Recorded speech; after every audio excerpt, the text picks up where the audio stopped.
భద్రాద్రి కొత్తగూడెం జిల్లా సుజాత నగర్ మండలం చందావత్ నగర్ సర్వాంగ గ్రామ పంచాయతీ పరిధిలోని వెంకటేశ్వర గుట్ట వద్ద అక్రమంగా జేసీబీల సహాయంతో దాదాపు 10 ట్రాక్టర్లతోటి నిత్యం మట్టి తవ్వకాలు జరుగుతున్నాయి. చుంచుపల్లి మండలం లక్ష్మీదేవిపల్లి మండలాలకు Venkateswarla colony, Ramanjaneya colony, Vidyanagar colony, writer Basti పలు గ్రామ పంచాయతీలకు అక్రమంగా మట్టి రవాణా చేస్తున్నారు. మట్టి బకాసురులు ఒక ట్రాక్టర్ మట్టి 800 నుండి 1000 రూపాయల వరకు పలుకుతుంది విక్రయిస్తూ ఉంటారు. ఇలా ప్రతిరోజు కూడా 100 ట్రాక్టర్ల మట్టి రవాణా జరుగుతుంది. మైనింగ్ అధికారులు గాని, రెవెన్యూ అధికారులు గాని పట్టించుకున్న దాఖలాలు అయితే లేవు. ఇంత తతంగం జరుగుతున్న సోషల్ మీడియాలో కూడా వీడియోలు, ఫోటోలు వైరల్ అయినప్పటికీ కూడా ఒక్క అధికారి కూడా స్పందించరు. ఎందుకు?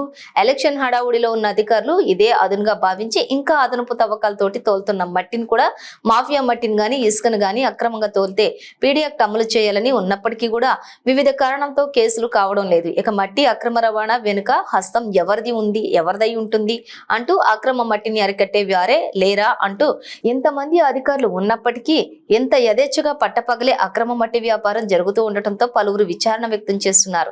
ఇప్పటికైనా ఈ అక్రమ దందాపైన ఉన్నత అధికారులు అక్రమంగా మట్టి రవాణా అయ్యే వాహనాలపై చర్యలు తీసుకుంటారా లేదా ఎప్పటి మాదిరిగానే చూసి చూడనట్టు వదిలేస్తారా అని వేచి చూడాలి.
లక్ష్మీదేవిపల్లి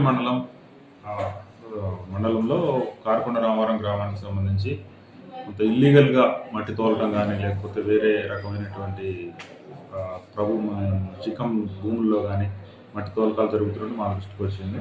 మేము 2-3 సార్లు పూర్తి విశ్వసనీయ సమాచారం మేరకు, కొంతమంది ఇచ్చిన సమాచారం మేరకు, పార్టీకులు ఇచ్చినటువంటి కొంత విశ్వసనీయ సమాచారం మేరకు మేము ఫీల్డ్కి వెళ్ళినప్పుడు అక్కడ ఎటువంటి వెహికల్స్ మాకు తారసపడలేదు. దీనిపై సంబంధిత పోలీస్ శాఖ వారికి కూడా మేము లెటర్ ద్వారా తెలియజేయడం జరిగింది.